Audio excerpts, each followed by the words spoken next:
In this chapter, we'll go through execution examples of an effective and fully functioning data-driven revenue assurance ecosystem. The main takeaway here is the KPI definition at a business level, so as to ensure that the analytics models built at the technical level actually have a business benefiting and bottom line impacting mandate.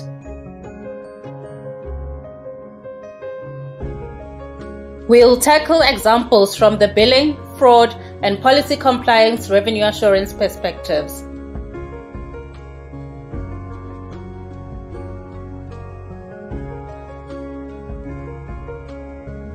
Before we go through execution examples, let's go through a brief recap of chapters 1 and 2. Remember, the underlying business process where revenue assurance happens as a sub-function and sub-process is the order-to-cash process as depicted here.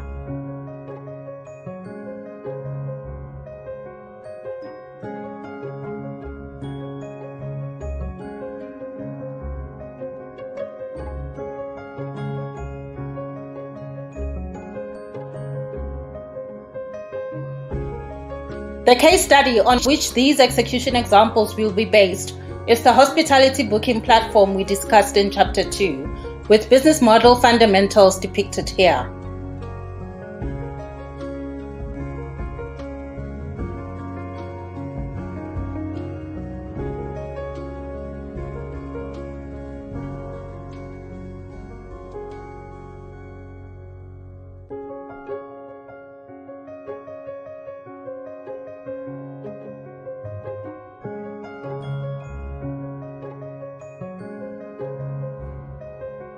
The contextualized order-to-cash process of our case study is depicted here. It is through these process steps that revenue assurance action takes place.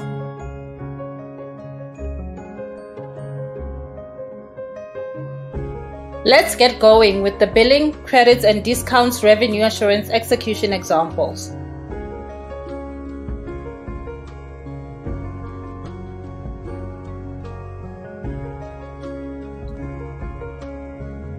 The key implementation framework we need for execution is the KPI mapping we developed in Chapter 2. This is the contextualized governance model that we developed for this specific business. We always contextualize before we execute.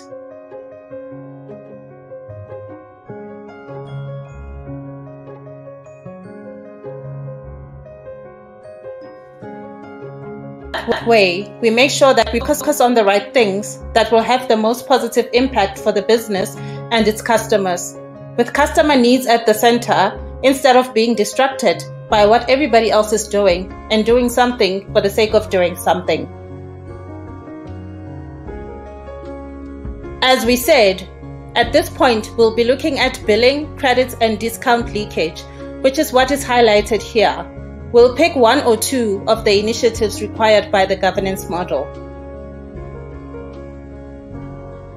Before we continue, it's important to refer back to our customer management value discovery framework that we developed in the analytics translation course, so as to always be conscious of where everything is located within our data-driven customer management ecosystem, why it's sitting there, and how it ultimately translates to value for the business.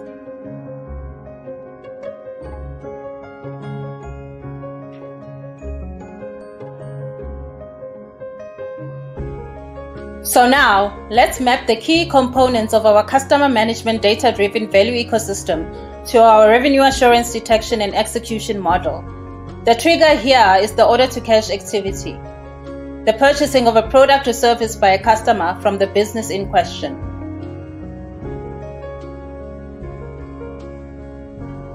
To be able to purchase something by a business, you need to add that business through one of their customer touchpoints.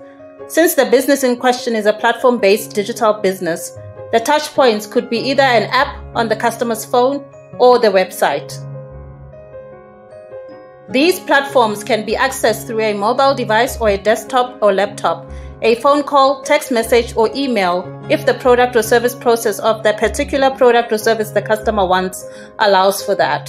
For example, a process of a customer purchasing a pair of shoes on an online store might not allow for an email ordering system, but a business-to-business transaction of a bulk ordering of shoes might.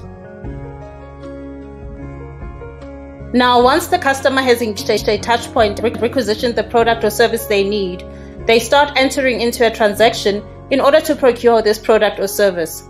Our data-driven customer management value ecosystem allows for multiple pricing options in order to optimally meet the customer's needs.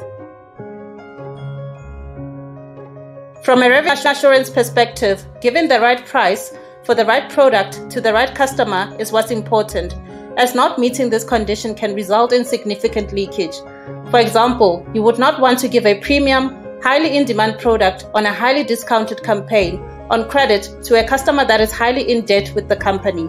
That wouldn't make any sense. Secondly, once you've met the product, price, and customer matching requirement, you want to make sure you actually bill the customer the right amount. All of this might seem rather intuitive, but you'll be surprised how much leakage occurs in many businesses as a result of incorrect billing or mismatch of campaigns with products and customers. Speaking of matching, your customer profile data as well as value options such as value-added services or discounts and credits become important here. If you are financing a campaign aimed at new high-value customer acquisition, you do not want it being leveraged by existing low-spending customers.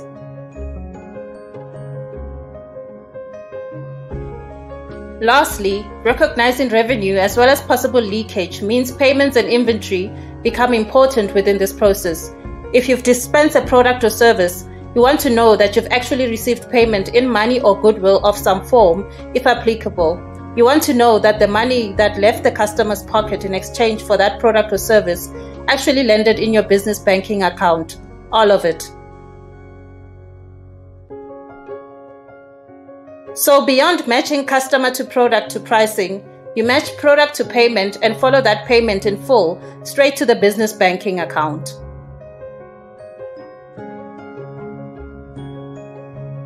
Once you've got all this required information from your highly effective data-driven customer management value map, you can start executing your revenue assurance governance model and start detecting or mitigating leakage.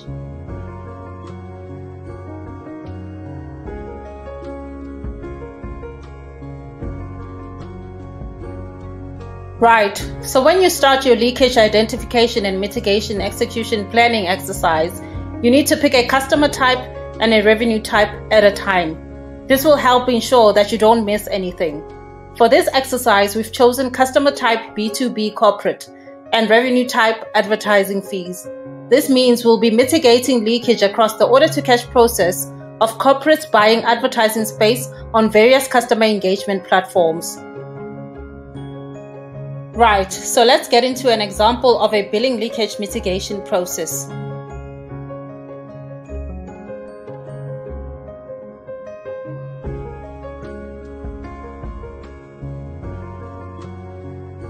The trigger here is that the customer goes onto the hospitality platform advertising booking platform to book slots for advertising. There are many advertising booking platforms out there, some off the shelf, some built in-house by companies, which is in fact not difficult to do when you've got good internal dev and business KPI teams with data-driven mindsets. The booking platform would typically have advertising space as inventory, whether it be static or video banners on a website or app. So the customer enters a slot criteria on the booking form, including price range, audience type, and reach.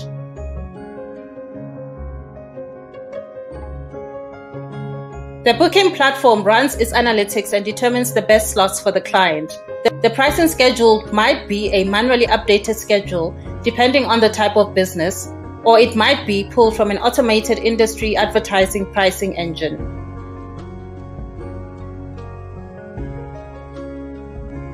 A lot of advertising agencies use the industry-generated pricing schedule or rate card, whereas small businesses whose core business is not advertising but have advertising inventory on various customer engagement platforms might prefer to manually set their own pricing schedule or rate card on their advertising booking platform.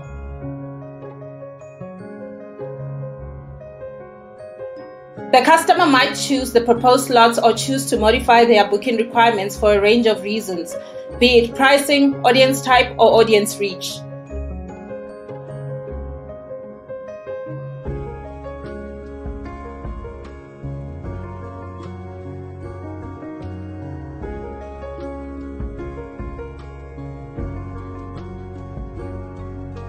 The fulfillment process in this instance involves actually loading the customer's advertising on the chosen sales or customer engagement platform or the chosen slot.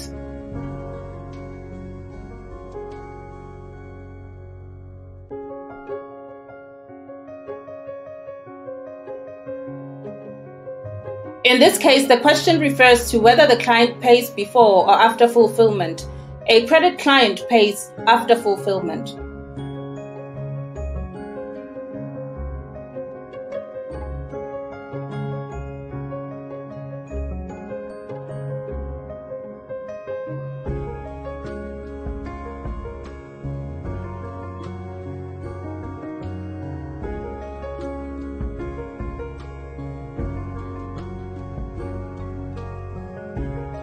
The pricing offer made at requisition stage would have been made based on assumptions on the type and size of audience the booking platform realistically thought could be reached for that slot.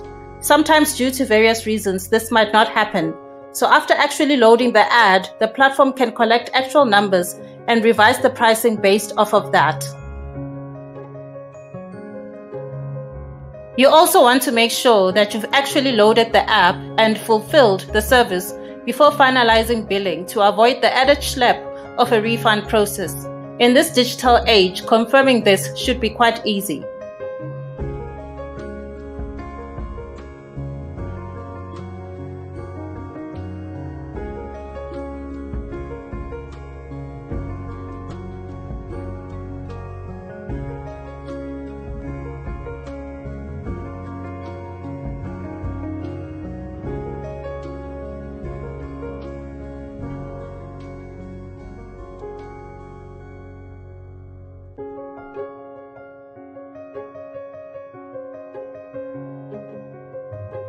Crediting the client will apply if for whatever reason the intended audience type or size was not reached, depending on the arrangement with the client. The ad can be loaded longer or simply credit the client's account.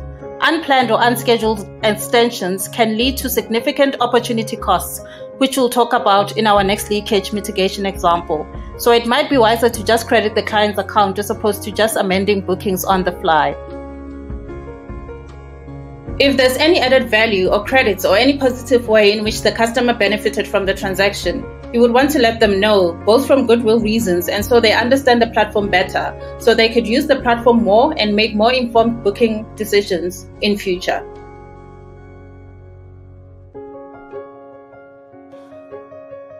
If the client is a prepaid client, that is, they don't have a credit account, then the actual fulfillment will happen at the end. The final pricing offer in this instance would have been made purely based on predictive data. It's not typical to have a prepaid client in the advertising space. However, from a leakage perspective, some clients, especially advertising agencies, tend to have solvency issues, making advancing credit too risky. Such clients tend to have adverse credit records, which means it might not be a good idea to advance credit to them. It's not a good idea either to just not do business with this entity, especially if the owners are highly influential or they are a new up-and-coming company that is making waves. So in this instance, a good trade-off might be to have a prepaid arrangement. The business avoids the risk of non-payment and the client gets the advantage of getting more value for what they actually paid for, as the price is fixed once payment has been made. In this case, you actually send them two reports, an estimation report and an actual report.